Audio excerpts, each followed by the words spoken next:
I see a box on Karen's screen. Hi, everybody. Welcome back to Next Stop Everywhere, the Doctor Who podcast. I'm Charles Skaggs, very grateful for the Doctor Who theme to remind me which podcast I'm doing at the moment. Here, back in the TARDIS once again with my partners in time, my beloved partners in time. Oh, there's Chuck. Hi, Chuck. Sick Karen's kitty, Chuck. And sorry. Here, so that's all right. Just threw me off there a little bit. My partners in time, Jesse Jackson and Karen Lindsay. Hi, guys. Hello, Charles. Hello, Karen. Hello. He rolled over on his back, so I had to show you guys. Yeah. For a minute there, I was like looking at the cardboard box, and I'm like, what is she doing? What? Trying to aim it without knowing where I was aiming it. That's right. So, hi again, everybody. Welcome back to Next Stop Everywhere, where we're going to talk about Arachnids in the UK, which is a nice parody on the title, Anarchy in the UK. So, guess who wore his Sex Pistols t-shirt today? Nice. Yay! Like God Save the Queen by the Sex Pistols. I like it. God Save the Queen. She ain't no human being. And so, yeah, we're going to talk about that. The fourth episode of Series 11. Written once again by Chris Chibnall. Directed by Sally Abrahamian. I believe that's how it's pronounced. It might be pronounced differently, but I'm going to go with Abrahamian. That's a name. Yeah, it is a name. There's a lot of vowels and consonants in that one. So that's pretty good for me at 8 o'clock here in the evening. Airing just yesterday on October 28th, 2018. And can you believe we're almost halfway through Series 11 already, guys? That makes me sad. It does. I mean, we do have the Christmas special. Still, but yeah, like next week we'll be halfway done with Series 11, just like that. Do not want. That's one bad thing about British shows is how short their series are. Well, anymore American shows are getting just like that, especially if they're on Netflix. Yeah, that's true. Right? Or like DC Universe, where we just talked about Titans on Titan Talk, Jesse and me. So. Definitely looking forward to everybody's thoughts on this one. So before we get into our guest cast, what did everybody just generally think about the episode last night? Okay. Anyone? Bueller? Bueller? I was waiting for Jesse. I was waiting on you. I really adored it. You're both so polite. Both so polite. Okay, now the spider thing I could have done without. I get... I'm arachnophobic. Like, seriously, I am frightened that spiders are going to jump on me if they're in my house, Yes. Which is completely unfounded because they don't want to jump on me as much as I don't want them to jump on me. But anyway, so the spiders ooged me out, but luckily they didn't really look like 100% real. A little CGI. They were and a little cartoony looking, I guess. So it was easy for me to kind of shut them out as those aren't real. I'm wondering how deliberate that was. I hope it was. Because... so that everybody that does have arachnophobia wouldn't completely freak out. Right. Well, Jesse, what did you think? I thought it was a really cool episode. Linda has not had a chance to see it yet. I'm curious if she's going to like it because it is a little bit more scary, a little more of a, the monster and having the creepiness. Though I think she's going to really like it because of the other villain that's available. Yeah. She's going to really, I think that's going to make her very happy that they are taking this possible look. But yeah, I thought it was really good. I thought it could have been a little bit weak, but I thought they ended up having a really nice kind of subtext to it. Right. And the Doctor always being interested in taking care of people. So I was very happy with it. Good. Now, if for those of you that happen to follow me on Twitter, last night I happened to post a picture of my wife Lori as she was watching Arachnids in the UK with me, which had her sort of watching the episode through a blanket on our couch, our living room couch. And I took a picture of it and posted it on Twitter. And the Doctor Who BBC America account picked up on it and retweeted it. Oh, very nice. I love that. So I ended up with at least over 110 likes and counting on that. Nice. So Very cool. So that's kind of cool to get picked up by the official BBC account. Yes. And I just thought it was pretty funny, and it was very much my wife. She would have been okay with it because it wasn't showing her face, and she's very. As Jesse probably knows, my wife is extremely camera shy. Right. And it's very hard to get a picture of her that she likes. So this way I got around it. Yeah, it was very funny. Yeah. It was really great. And just one of those great spontaneous things. And I'm glad everybody that liked the photo appreciated it. So I just want to give a quick shout out for that.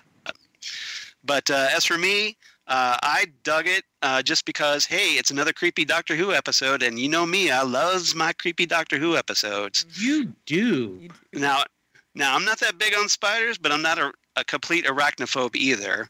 Mm-hmm. So I was okay watching it, especially these spiders, which, again, looked a little bit CGI. So I was okay with that. I didn't get too freaked out. I was just more into it. And a little disappointed that these spiders did not turn out to be connected in any way to the Metebelis 3 spiders from back in the classic era in the John Pertwee story, Planet of the Spiders, which we talked about, Jesse, you and I. Yes, but no old monsters. I know, man, but that would have been a great one to bring back, because nobody's brought them back on the TV show yet, so that would have been cool. But other than that, let's get into our cast for the week.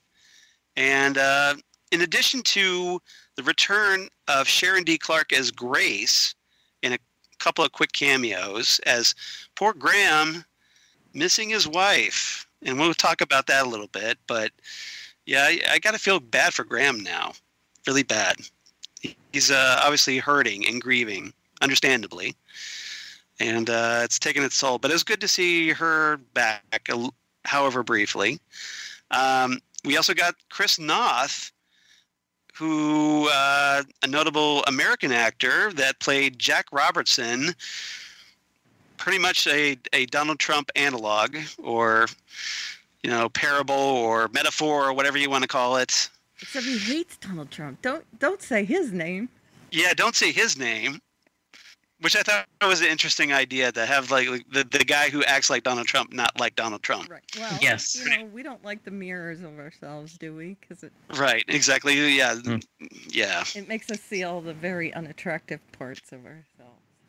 Yeah, but you may remember Chris Noth if you're a big fan of HBO Sex and the City, because he played a character by the name of John Mr. Big Preston. Just Mr. Big. Just Mr. Big? Well, that's his real. That's his actual name. But that's his name. They didn't I looked it up. mention his name until I think the very last season. He was just Mr. But he was Big. He was primarily known as Mr. Big. Okay, I didn't watch the show. Karen did, apparently. I've watched the show. I haven't seen the movies. Yeah, but now, if you're a comic book fan, you may recognize his voice because he played Lex Luthor in the DC animated movie Justice League Crisis on Two Earths. Awesome. So it's got a cool DC Comics connection. And he's been recently seen on a number of episodes of The Good Wife. Right. Yes, that's where I know him from. He was very good on The Good Wife. A very complex character. Yes, he's really good in that, and I thought he was great in this episode.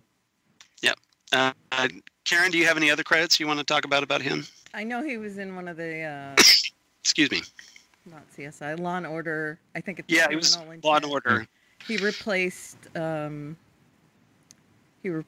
who was leaving. I can't remember who. But anyway, he was one of the DAs or something on there. One of the police I don't know. I don't know who he was on there. I just know he was on it. Okay. We had an actress by the name of Shobna Gulati, as Najia Khan, Yaz's mom, I should say. Yeah, and you don't fire Yaz's mom if you want to be president. No. Just remember that. So she's in this. Thought she did a good job. Raveen J. Ganatra, he played Hakim Khan, Yaz's father. And interestingly, a little tidbit, Raveen was in a Torchwood episode. He played a character named Neil in the episode Greeks Bearing Gifts, which, of course, Torchwood, Chris Chibnall was the showrunner for, so maybe this is another case where Chibnall remembered the actor and thought he would be great for this role. And then lastly, take a drink every time Chris Chibnall recasts someone in Doctor Who. There's your Chris Chibnall casting drinking game, everybody. So keep those bottles handy if you imbibe in the adult beverages. But just don't go driving. We don't encourage drinking and driving here on Next Stop Everywhere. Lastly, we had Tanya Fear, which is a cool name. Mm-hmm. Tanya Fear, as Dr. Jade McIntyre, our resident spiders expert. I'm not sure what the technical term, arachno something expert, arachnophile, perhaps. She played a character named Harlow in the movie Kick-Ass 2. Oh. So if you're a fan of the Kick-Ass movies, that may be where you've seen her before. So just a little tidbit, or a little trivia tidbit here. She's an arachnologist. Arachnologist. Okay, that sounds better than what I... Or she could be an entomologist if she studies insects as well. But arachnids are not insects. I know. I said as well. As well. Oh, I see. A dual. Correct. She's an arachnologist and an entomologist. She could be. Right. I wonder if she knows Bambi from the X-Files. I don't know. They're probably not peers. Okay. Right? And because we know, if you saw the cockroach episode of the X-Files, you remember Bambi from the X-Files. Yeah. That was a great episode. War of the Corporophages. Great episode. But that's a whole different podcast. All right. So we're going to have 4 topics today. And so we're going to talk first with this theme topic, if everybody's ready. Anarchy in the UK. And that's a Sex Pistols song, which, of course, Arachnids in the UK is kind of like a variation of. So that kind of inspired me for the first topic. And this is the Doctor and the Spiders I want to talk about. So everybody, what are your thoughts on the 13th Doctor in this episode, Jodie Whittaker, and the introduction of these ginormous spiders and what you thought about them as well?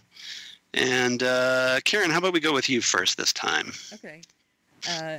Yeah, you know my thoughts on the spiders already. But right. Jodie was, she is killing it. Yeah. I cannot love her anymore. I actually said, I do a roundtable every week about Doctor Who. And right. One of the things I said is that she is on par. She is quickly, not slowly, becoming like one of my top favorite doctors ever. And that's saying something because, there's a lot of doctors for me to choose from. There's 14 that we know of. Right. No one will ever get past Tom Baker. No one. Right. Because that's my doctor. But she might be edging her way up to number 2. Ooh, already? Yeah, with just 4 episodes, she's number 2? Great. She is so brilliant. And I actually think if it sounds like a cliche, and I think that would be the big reason I wouldn't have her take over from Tennant. Because you're just you just like the latest fad. But she is so good in this role She brings so much of herself, but the former doctors are all there. When she's visiting Yaz's family and kind of trying to do small talk, you could just as easy see Matt Smith. Yep. I mean, that just is so Matt Smith and that kind of role, that kind of talking. Mm-hmm. But totally it isn't. She isn't stealing from it. It's just that kind of thought. And then when if you think about it, it's the same character. Yes. Different aspects. So it's understandable that the 13th Doctor is going to exhibit aspects of the others. Yeah. Right? Yeah, absolutely. And then when she's really sad about the spiders and feeling empathy for them, that's such a Tennant move.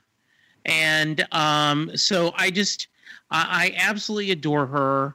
I know we're going to talk about it a little bit, but she was so sad when she got them back home. And then, you want to come for tea? Yes, just like any excuse not to go off by herself. And I can't wait to talk about the ending, but I adored her. I just adore her. The spiders were an interesting villain. They didn't mean to be villains. They just, as she talked about, they're just doing what their nature is. They made big, so they didn't know what else to do. So really good stuff. Yeah, I thought the monsters, the spiders, were very much reminiscent of the John Pertwee era in that regard, because that era had a lot of monsters that just were trying to survive and doing their thing and just happened to come across humanity who naturally viewed them as a threat. I agree. Yeah, they were violent. They weren't trying to be evil or to harm anyone. That was them trying to get along. And, they probably didn't like being big either. Right. Which is, how they kind of made it appear on the show. So. Like, I used to be able to hide under stuff and then crawl through these tiny crevices, and now I have to crack open bathroom tubs just to move around. Exactly. Or hide under a bed. Yeah, exactly. But it wasn't a little unsettling, of course, to see these spiders at a larger size. I mean, first one we're introduced is like the size of a dog, and then we get this big mamma jamma spider that cracked open the bathroom tub where Jack Robertson was in, and that was pretty nasty looking. And then, of course, we had the Spider Queen, right, size of a van, pretty much. So, just I thought they were very well done, and I thought that even though for the kind of like not great CGI, but just the way they were shot, and I love the one shot where maybe you know what I'm talking about, where when Ryan's doing his kind of Pied Piper thing with the rap music, mm-hmm. and all the spiders are kind of like organized, like they're all kind of just going toward the music. Right. And who knew spiders liked rap music? Go figure. Yeah. But just the way they were just so, and like when they crawled through the kitchen shelves and everything, I just thought that was just so well done. Okay, enough. Okay. Am I creeping you out a little, Karen? Look, all the hair standing just a little bit. Yep. Creepy, crawly, creepy, crawly, creepy, creepy, crawly, crawly, creepy. Sorry, I just thought of the Who there for a minute. That's all right. Pun intended. But Boris the Spider. Both of my arms. The hair is standing on end. No kidding. Literally, it's standing. That's not your spider sense, is it? As we saw in Avengers: Infinity War. Nope. All right. So the Doctor. I thought it was interesting that the Doctor, and you brought this up, doesn't want to be going alone by herself traveling. She wants companionship. Is openly looking for it, as opposed to, like, say, David Tennant at the end of his run, who didn't want anybody. And so I thought this was a very interesting change for the Doctor. And I love the fact that she, and since you brought it up, I wasn't sure when we were going to discuss it, she she warns them. Yeah. She can't guarantee their safety. Yeah, that was a big moment, wasn't it? There at the end. And we've never seen the Doctor openly say, hey, you could go get killed. And you would think that the Doctor would mention this more often, right? And to have the Doctor, I don't mean make them, but she kind of did make them. I need to hear you say, yes, you're into this. I think that was a nice change. Yeah, that was definitely something we haven't seen from the Doctor it. before. Yeah. Yeah, she went to a lot of trouble to get them back home, which is, number one, odd. Yeah. She seemed very surprised by it, that it actually worked. She did. And then she was reluctant to say goodbye, like we said, at the beginning of the episode. And then at the end, like you said, where she made sure to let them know, this isn't going to be a pleasure cruise. So I need you, to be sure. She said, be sure. And they all said, yes, we're sure. And, yeah, I love that. Sure. That was really, yeah. Yeah, I loved it. She actually said, be sure twice, which I took note of because that is so empathetic. Yeah. And the way she kind of like got everybody to pull the lever at the same time together. What do you think of that moment? I smiled so much.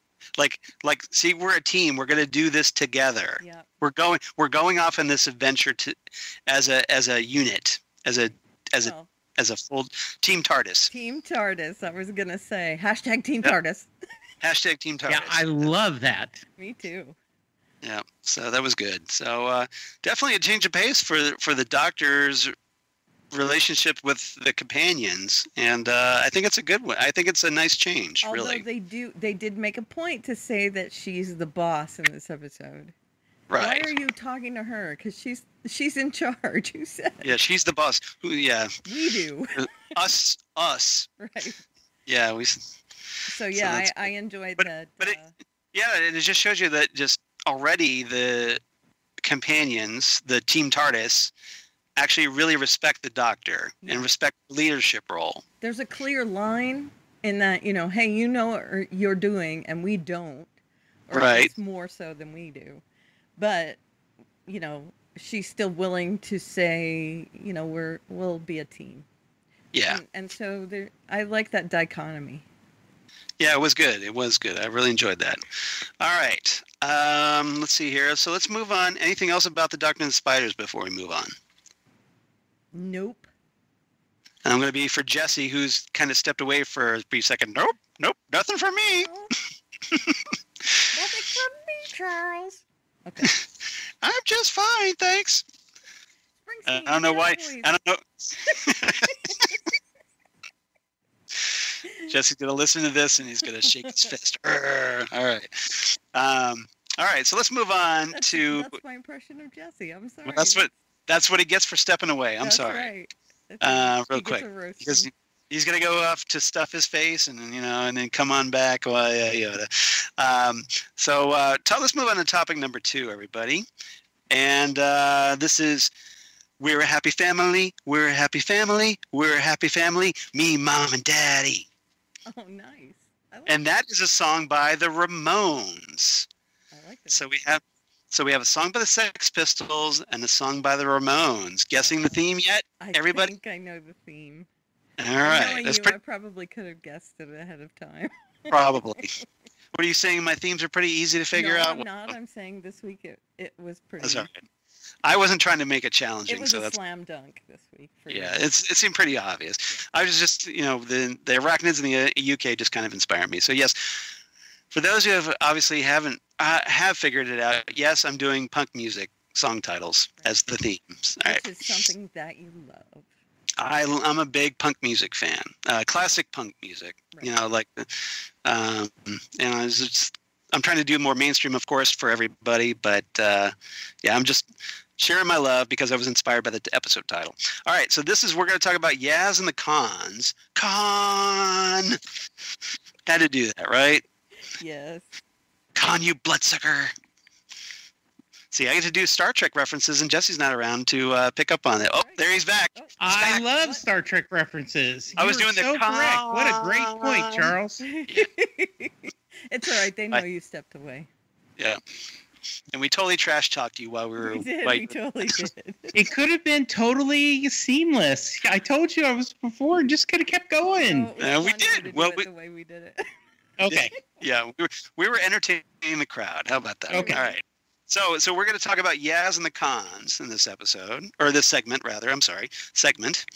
And it's my second podcast of the day. Give me a break after a full day of work. So you got to let that slide a little bit. All right. So we're going to talk about Yaz and Khans. So what did you think of the Doctor? Obviously, they've returned just a half an hour before they left. And so Yaz goes back to her apartment, and hey, her family's there inside the apartment. So the Doctor and Ryan. Her life is completely different already, and theirs is the same, and they're razzing her for stuff that doesn't apply anymore, even though it's only been. Well, she's had several experiences because, we kind of got the impression that they had traveled several places that we haven't seen off camera before they finally got back.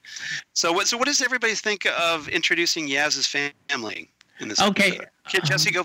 Yeah, I really liked it. Partly, I had a little bit of deja vu all over again. Yeah. Because I am watching the show God Friended Me. Okay. And one of the characters is either Indian or Pakistan background. Okay. And so I apologize for not knowing the difference. But the main character's best friend is that, and he was set up with someone, and a possible romantic interest. And this episode that I watched this week had meeting the parents of these, and so it was very close to. It's like, oh wow, it is very, very similar. Okay. The idea of that judgment. Yeah. And even though she's really strong at her job, you do get this a little feeling of, her parents are just not quite sure and a little bit worried about her. Her dad's a little goofy. I had wondered when the person got fired right away and then later I said, hey, I wonder if that's someone related to Yaz. So I liked it a lot. I was really enjoyed it. And I don't quite understand why the parents make you want to go off with the Doctor, because I would think you would just get your own place, instead. Well, maybe Yaz enjoyed traveling with the Doctor and thought enjoyed that life and wanted more of it. Too. Because she does talk about she wants to know more. Yeah. Which I thought was good. Yeah. Karen, what did you think of Yaz's family? First of all, cringe. Yeah. Dysfunctional for sure. Right. Her sister, her sister reminded me, and I know you didn't watch Parks and Rec, Charles, but her sister reminded me of April's sister on Parks and Rec, who is always like, oh, I hate her, that kind of thing. Her father is definitely like a dad joke father, right? I mean, Hakeem, yeah. Now her. Well, he's apparently like a conspiracy buff, as we find out.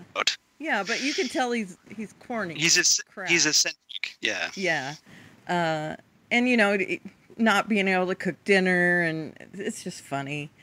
And her mother, I thought, was really, really interesting. Like, I would love to see her mother back on the show again. The rest of the family, maybe not so much, but okay. But you did like Najia.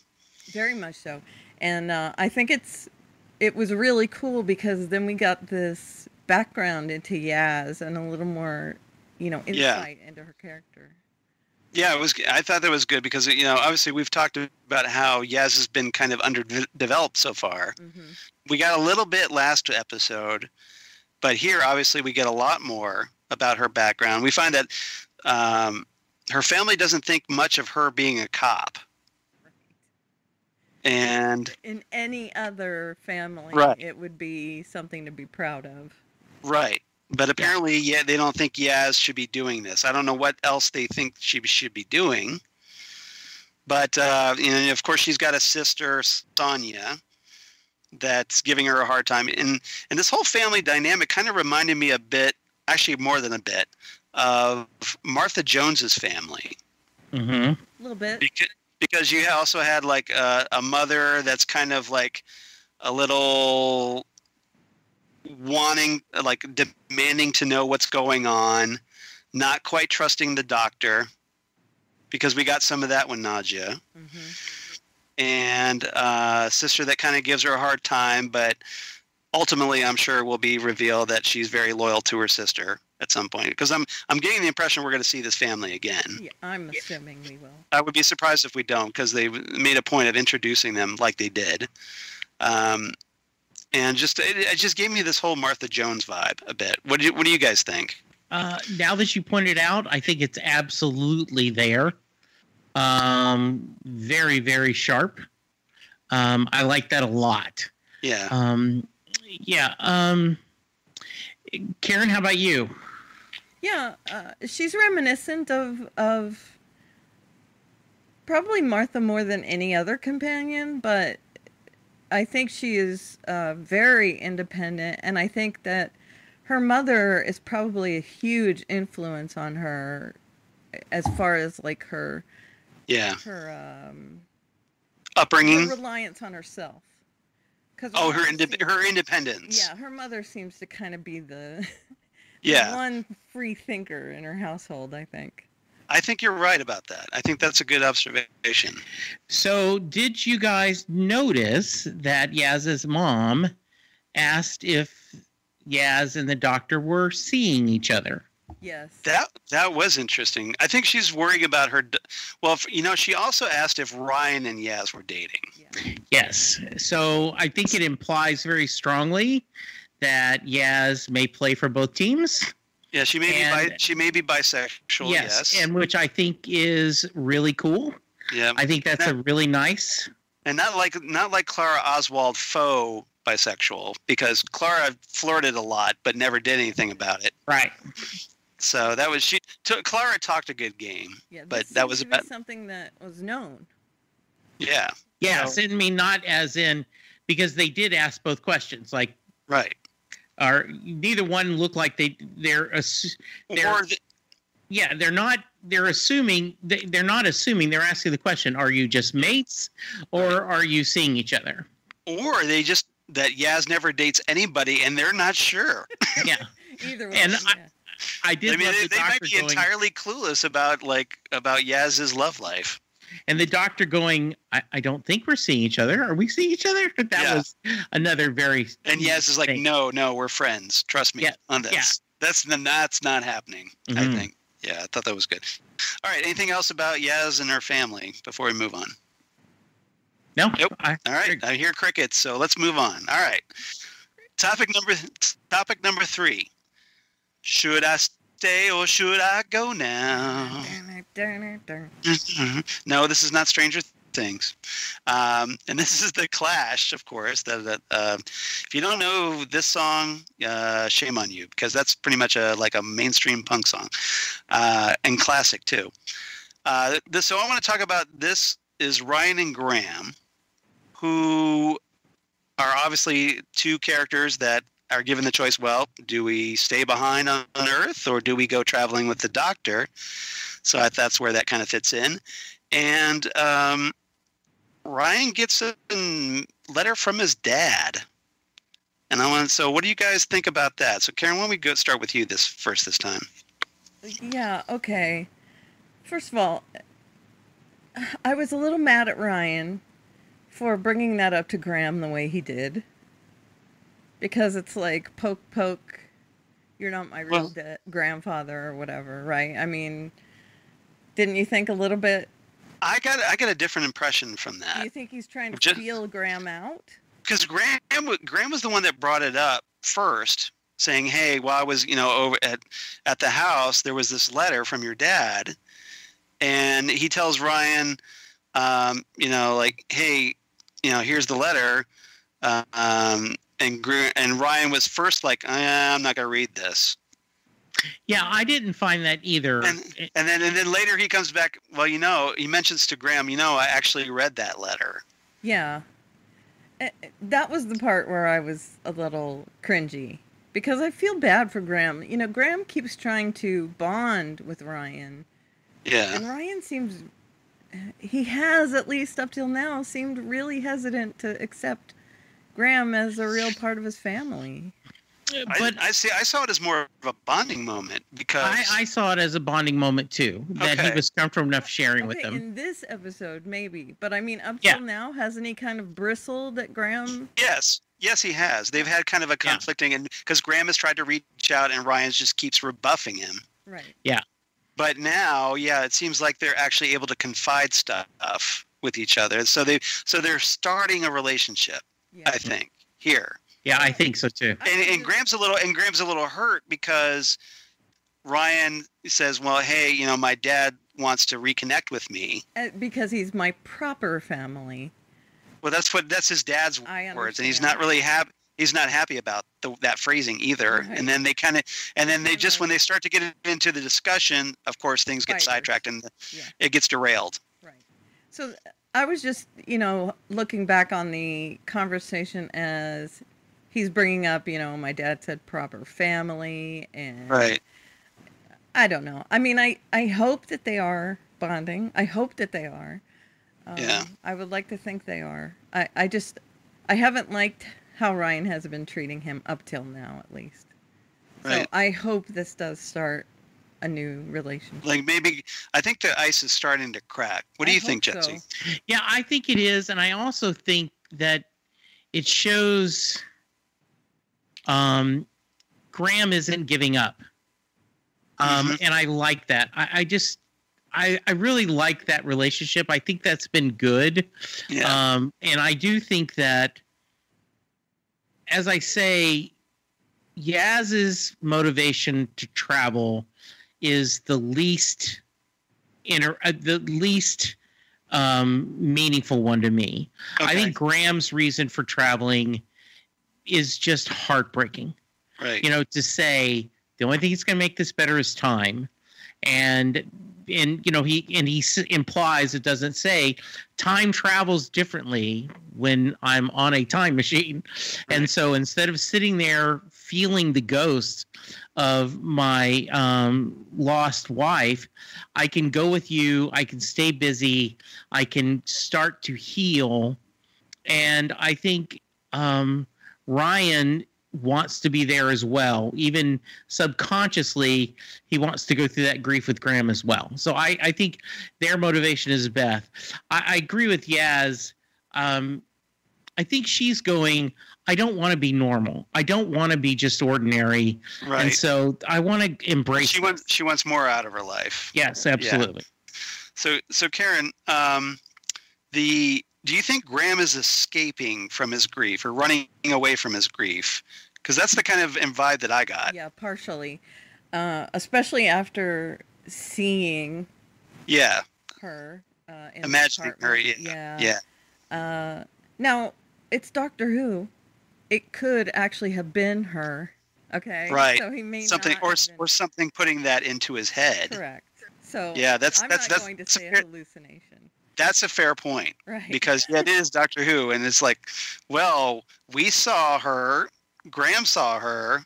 Yeah. Yeah. So was she there, or was it something that pretended to be her there? Exactly. Or was it really her afterlife? Because you never know with this show. Right, that's a very important point, I think. So I do think he is using this opportunity to distract himself. Yeah, because I think he fully intended to stay behind. Yeah. And then when he actually went home and he saw her, she's everywhere in that apartment. And it made him realize how empty that house is without her. He's just like, I can't deal with this, and he's running away right now, I think. Okay, part of it might be running away, but I think part of it is that, you know, when any loved one dies, you don't want to be around where they were.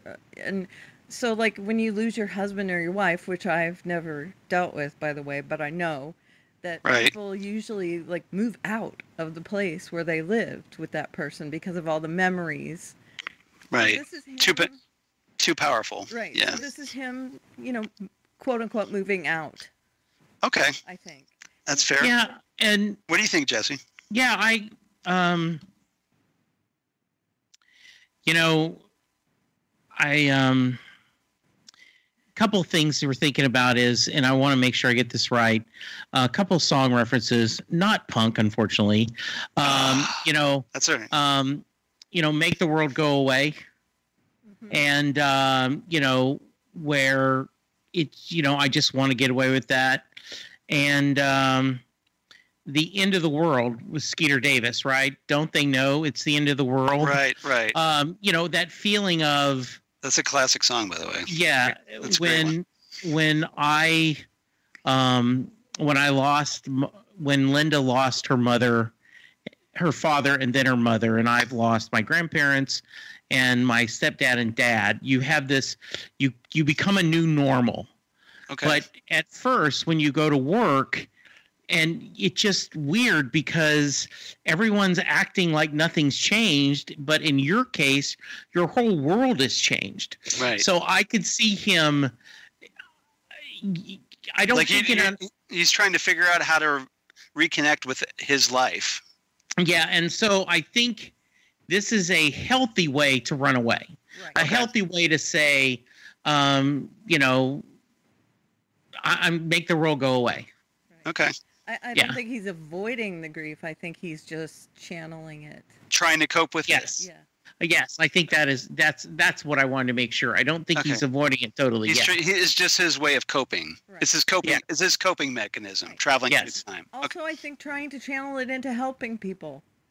Okay. Because I feel like he thinks that this going and fixing things, quote unquote, might be helping people. Because he does make a comment at the end of the episode that I'm sure we'll talk about later. But maybe that's something that Grace would want from him. Yes. Okay. Mm-hmm. And Grace would embrace going on this journey. Right. With the Doctor, and I think maybe he thinks, well, this is my chance to do something. Like a tribute to her. Yeah, sure. Okay. I can see that definitely. Okay. Well, we're getting into some deep topics here tonight. This is good. I like this. All right. No, you have a perfectly valid reason. Yeah. Yes. You know? All right. So let's talk about something a little goofier then. All right. Maybe a little more depressing, maybe, depending on your point of view. Let's move on to topic number 4. Pretty vacant. And I don't care. Okay, wait a minute. The way you said that. Yeah. Well, that's how it's sung in the song, and that's another Sex Pistols song. It is, yeah. But you got to do that snide, like hateful, spiteful, pretty vacant, and I don't care. So cheers to Johnny Rotten for that. Lead singer of the Sex Pistols. We want to talk about Donald Trump. I mean Jack Robertson. Excuse me, pardon me. I don't know where that came from. So Jack Robertson, who is obviously intended to be a version of Donald Trump that ironically hates Donald Trump. Right. So we get I want to get your thoughts on this guy, because the way this guy's, storyline goes, I wasn't quite sure. I was expecting a pretty horrific death, and we didn't get that. And I want to talk about that, but I want to get everybody else's impressions of that. So, Jesse, what about you? Well, I am a fan of this actor. I think he, as I said, we watched The Good Wife through its whole seasons, and he was a consistently interesting character. The premise is, he was a state's attorney. He gets caught cheating on his wife, and then the good wife is she sticks with him, and you go through the whole drama of that. And he was at times despicable and other times likable, and I think he's a good actor. I loved him in this role. First off, I love that it was an American actor playing an American. Yeah, how rare is that on Doctor Who, where they actually they actually get an American to play an American? What a concept, guys! In fact, I Googled everywhere I could find, and I could not find an interview. I so wanted to find an interview that this Chris Noth is a huge Doctor Who fan and like lobbied on it. I mean, I just wanted to read something where he's like, nope, I couldn't find anywhere where they interviewed him to share that. Just for the paycheck, probably. Yeah. He played a perfect... Unless he likes the show. Yeah. A perfect self-centered, billionaire that doesn't care about anything but himself. Yeah. The scene at the very beginning where it's like, I'm your niece's wife. Yeah, whatever. Take care of this. So I thought he was a great foil, if you want to call him the villain, fine. Right. But definitely a foil to the Doctor. And I think it's perfect. He doesn't die. Because you know what? Often, I remember when, Karen, help me, the evil headmistress that was in one of the middle Harry Potter, Dolores. Oh, just Dolores Umbridge. Where dude, I read all the books. I've read the books too. I didn't remember, but where J.K. Rowling talked about, unfortunately those people like that survive. And so she isn't punished in that universe. So I think it makes perfect sense. He wouldn't be punished. He would just he's going to survive. Yeah. All right. Karen, what did you think about him? Okay. About Roberts. I do love Chris Noth. And in everything that he's in. Anytime I see him that he's going to be in something, I'm like, okay, well, it's going to be good. At least his part is. And he did his job 1,000% in this episode. We hated him, right? I mean, right. And I mean, especially this whole thing is because of him. These quote unquote monsters are actually because of him. So he is the real monster of this episode, right? I mean, right. Essentially, because his greed ends up creating these mutated spiders, because as we find out that this hotel that he's trying to launch, and if you notice, it's right by a golf course. Right. So, and a resort area, and it was built on a landfill that was apparently dumping all kinds of things, including spider experiments, and a bunch of like chemical dumps, and it was also built on a mine. So there's like all kinds of things, all kinds of potential Doctor Who stories that came into the creation of these spiders. He owned the mine and it ran dry, but he also owns a dump. So all of the trash that he didn't know what to do with, he threw down in the mine, and then he built the hotel on top of that. Exactly. So yeah. He's the worst in this episode. Yep. He truly is the worst. So and obviously the Trump comparisons are huge in this episode. They're huge in this episode because Robertson's portrayed as a germaphobe. When he's in the bathroom, he's just scrubbing away and trying to make him make sure he's perfectly clean, because Donald Trump is a germaphobe, and he's abusive to his employees, and just horrible person, and everything that we know of Donald Trump, regardless of your politics, a lot of this stuff is public record. Yeah, and to dispute any of that. And obviously, if you lean one way, You're going to probably be bothered by this. You're going to accuse this show of being political. But if you've ever watched it's always been political. Right. Yes. Go back and watch the John Pertwee episodes. It's always been political. John Pertwee was the liberal doctor that was standing up against the military and all this. And so, yes. Everything's an allegory for some sort of human rights thing on this show. Or not everything, but a lot of things are. Yeah, I mean, go watch shows like The Happiness Patrol. Episodes. That was the Sylvester McCoy episode, which is a parody of the Thatcher regime in England. It's been throughout Doctor Who's history. So it's no surprise that Doctor Who's going to tackle the Trump era at some point. Absolutely. If it wasn't going to be now, it would be down the road at some point. I'm glad it's now, to be honest. It's much more topical now. Yeah. And I'm sure people are going to have problems with that, but I was looking through some tweets just now, just to see if Chris Noth was a fan of Doctor Who, and I found this by Alex Zalbin.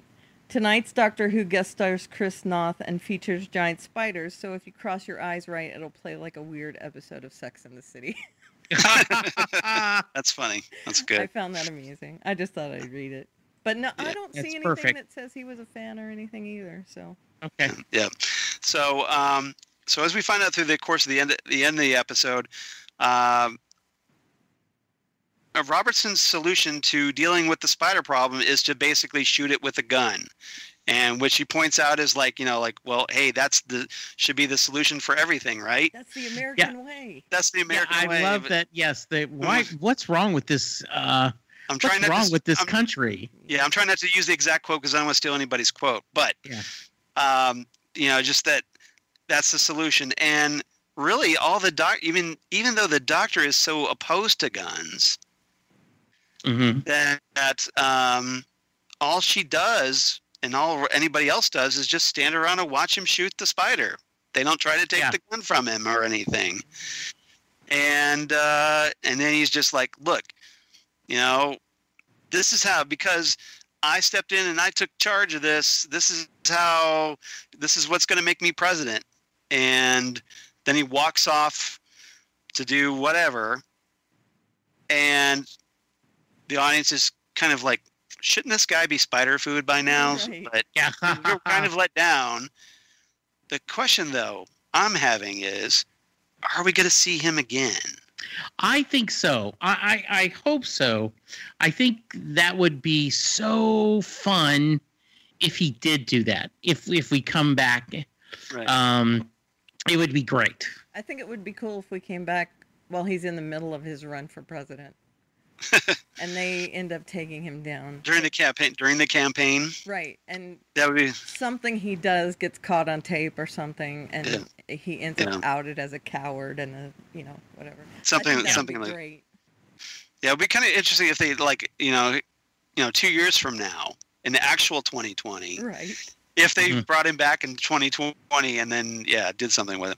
But what I'm also kind of wondering is, if you remember kind of like some of the episodes we've had this season, they've kind of been, the characters, the villains especially, have been left hanging, like in Rosa. Yes. Or in, The Woman Who Fell to Earth with the Hunter.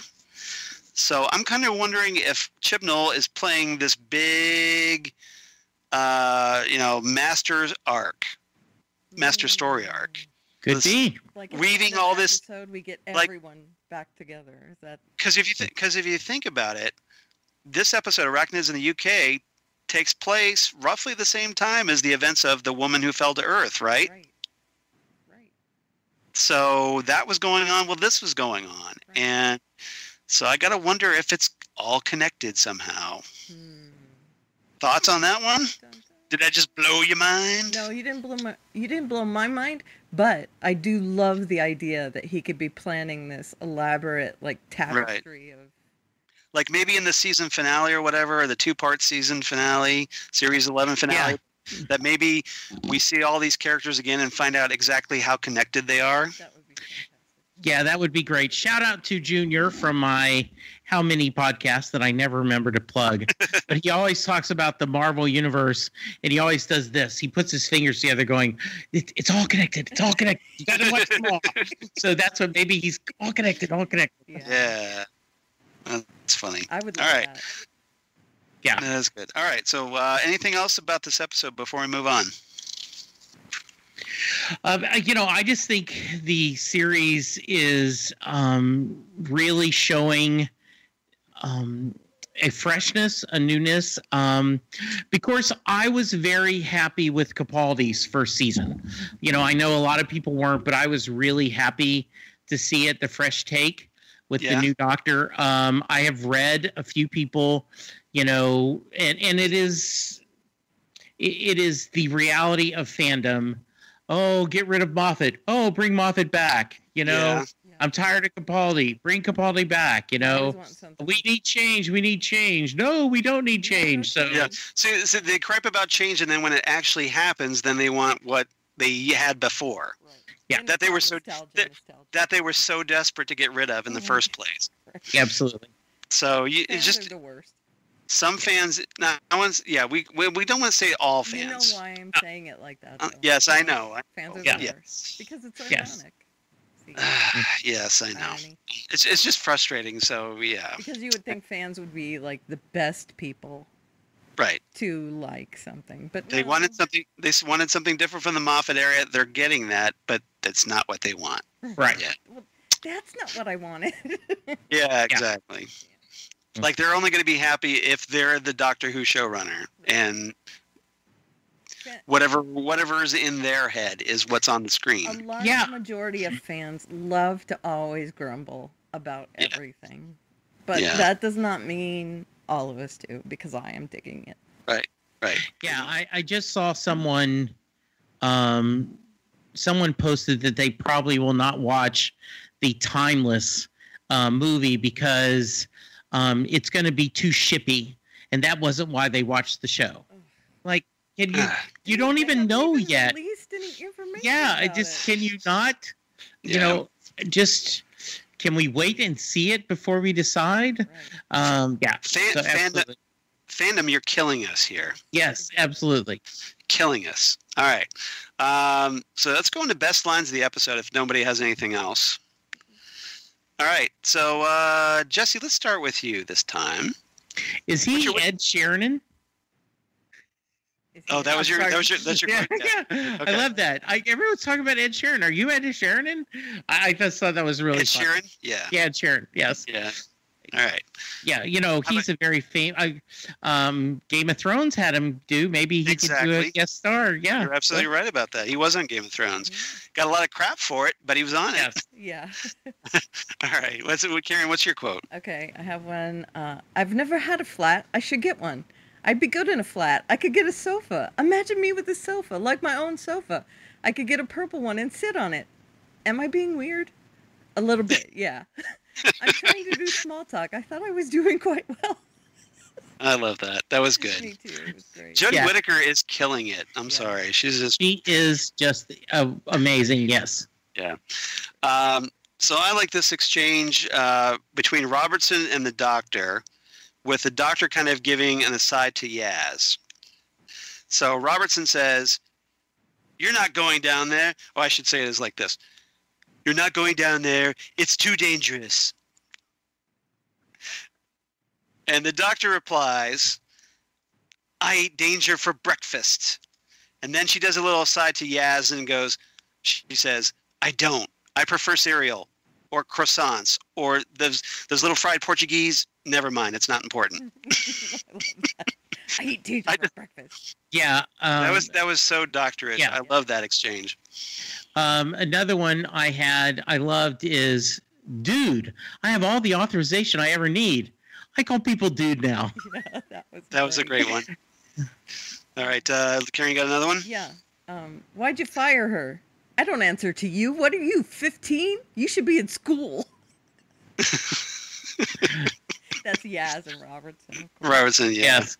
I liked the Doctor's line to Robertson where she says, You can't be president if you fire Yaz's mom. Yeah, I thought that was perfect, especially after that.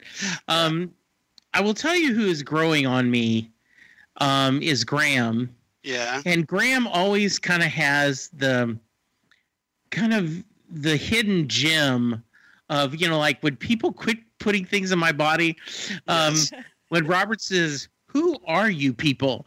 And Graham goes, "Word of advice, mate. Run now. Ask questions later." Yeah. That's a great Graham quote. I love that. Yeah, I love that one. All right, Karen, you got any more? Yeah, I do.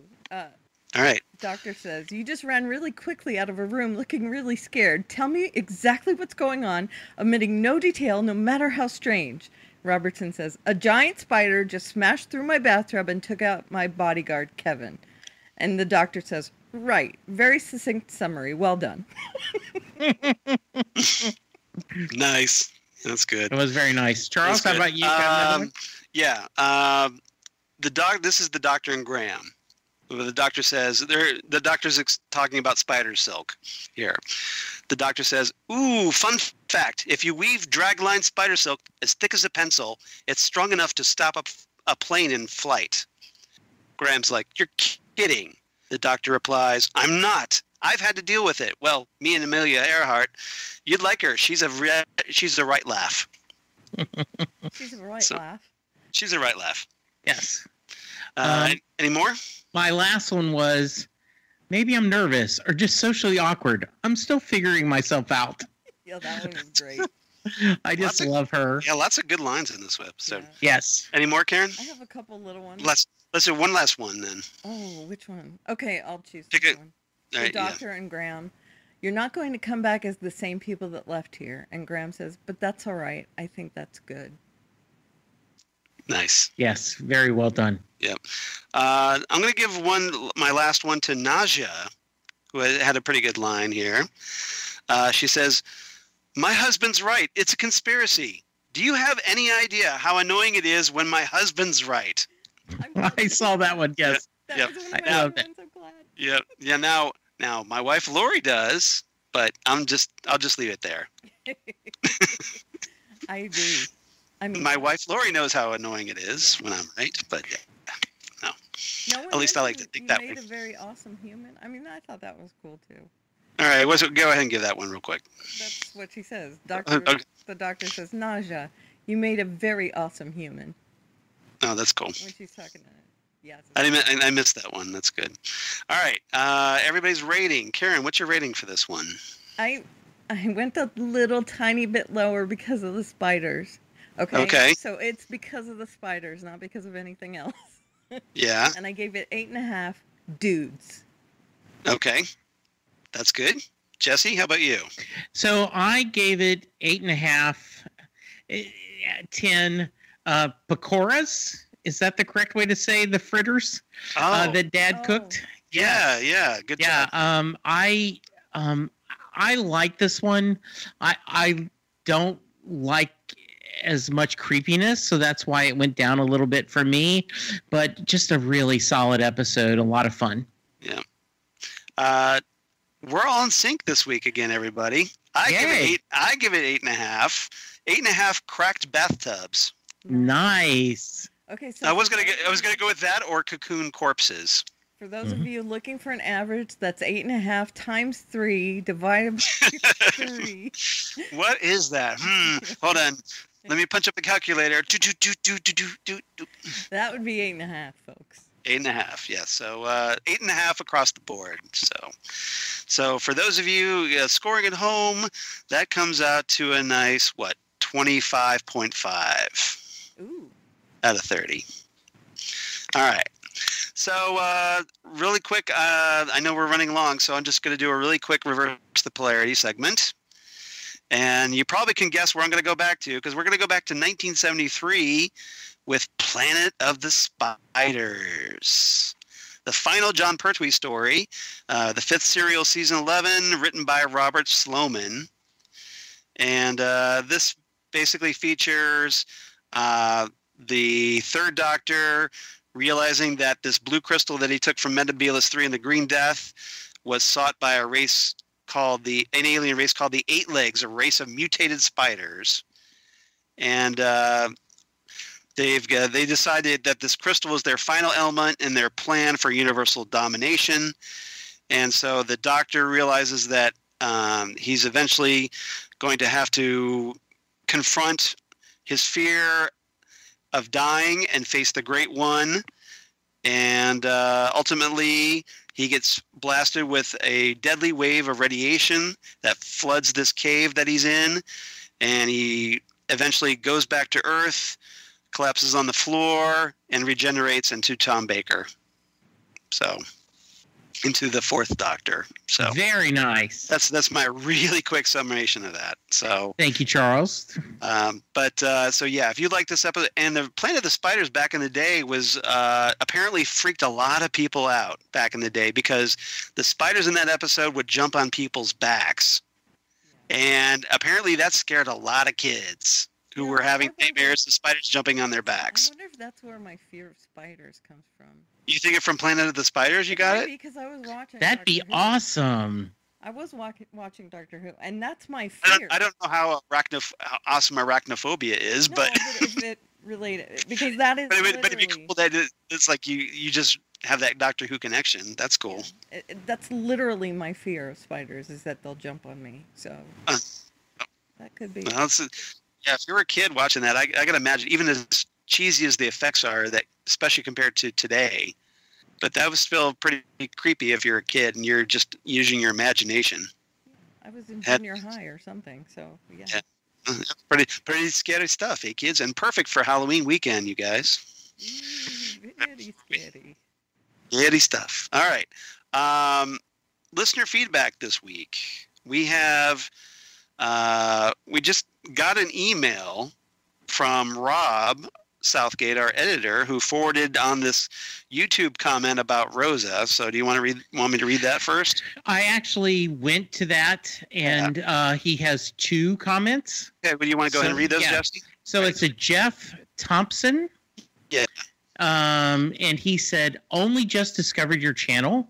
Enjoyable listen. Wish I'd known about your channel in time for the start of the season. Have subscribed and will be listening to next week. As for the episode, well, it was fantastic. I was shocked by how far they went. 7 p.m. Sunday, family viewings, Golden Zone. This episode took such a huge risk. It could have gone very badly wrong, but they absolutely smashed it. And he's talking about Rosa. I'm really enjoying this new series, and Jodie is just brilliant, and the gang are great too. The production is so much better, and the new theme and intro are really good too. Once again, another person loving the intro. Right. And then this is what I thought was good. My GFB theory. G as in great, F as in face, of B as in bow. It could have been Captain Jack's own stuff. Maybe this guy slept with Jack, entirely plausible, especially if they're both inmates together, and stole his stuff while Jack was sleeping. Wow. All right. Great theory. That is a great theory, Jeff, and thank you. I like that a lot. I like that a lot. Yeah. And thanks for checking us out and subscribing to us. That's awesome. So please tell your friends about us if you would. That's awesome. Yes. All right. We also got some feedback from Paul from Australia and Holly from Wisconsin. So let me pull up the old Gmail. The Gmail. Okay. While you're pulling up that, we did get when you either you or Karen announced that we now have an Instagram. Right. We'll talk a little bit more toward the end, but Stephanie posted under that. Oh. Terrified of the spiders. Great episode. Double exclamation points. Definitely a great one for before Halloween. 3 exclamation points. I can get a purple couch. I'd be good with a flat.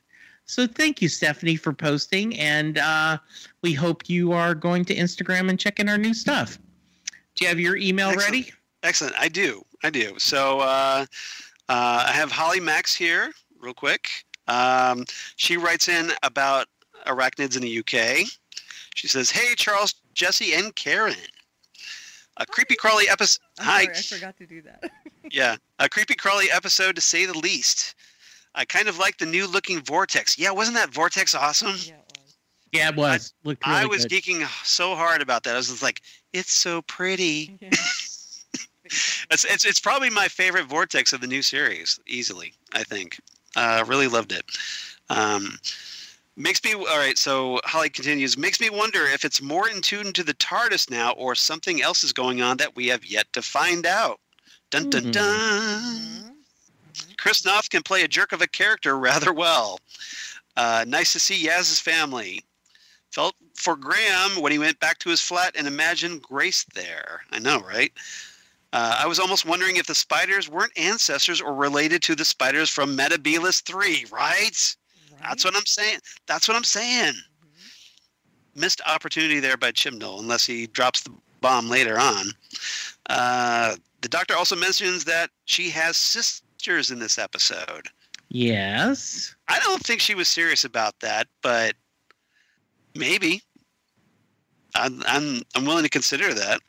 Well, the Doctor does lie. Rule 1, the Doctor lies. That's a great point. What do you guys think about that? Do you think that the Doctor was serious about that, or no? I thought it was a throwaway comment.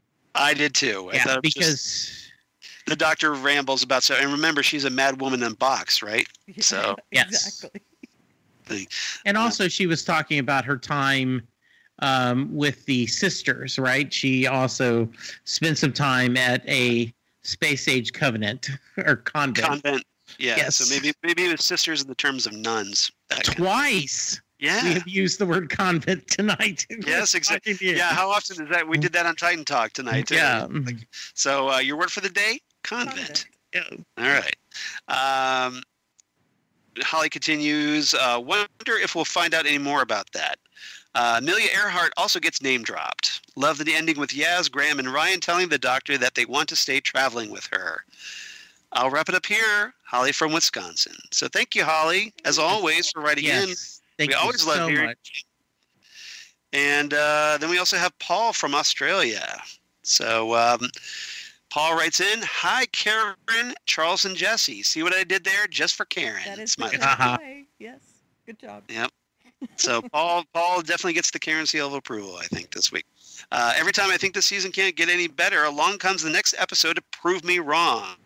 Just love this episode. It was very creepy and very witty at the same time. So many one-liners that just crack you up. Ed Sheeran comes to mind. And what about the physical humor of Ryan in the background doing shadow puppets as the Doctor and Jade have a serious discussion? Just perfect. Did you catch that? Yeah. I caught that. Yeah, I did Yes. too.